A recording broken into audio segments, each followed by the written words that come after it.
I'm looking at how governments develop policies around marriage in Australia, the UK and the US. All these countries are neoliberal societies. That means that governments don't really like to intervene too much in the personal sphere. Individuals should be able to pursue their own self-interest and take responsibility for their actions themselves.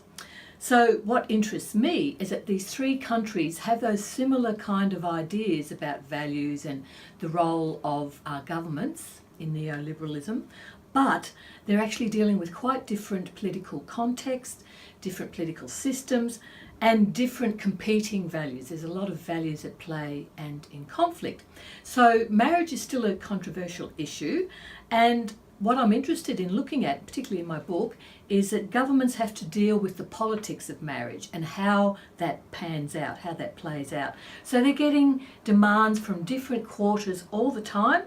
You know, on the one hand, people want to pursue and preserve traditional marriage and its associated values.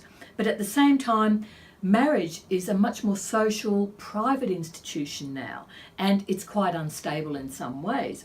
So for the proponents of traditional marriage, they perceive it as a very sacred, lifelong union. It's fundamental to a stable society. It's the most productive institution for raising children. This is what they say. It's part of a proper moral order.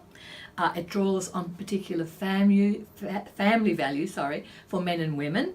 Their relationships are assumed to be monogamous, enduring and reproductive. So people who are supporting marriage really celebrate it for upholding these traditional family values: duty, commitment, responsibility, stability.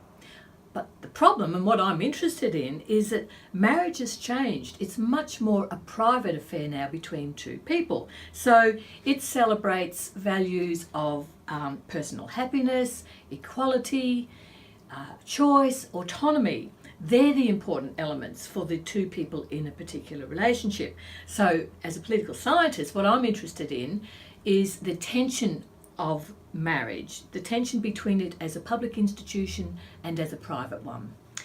So there are those conflicting perspectives, and there's a lot of debate about it, and because of all those different elements at play, marriage remains a very much politically contested symbol of what is desirable not only for individuals but also for society as a whole.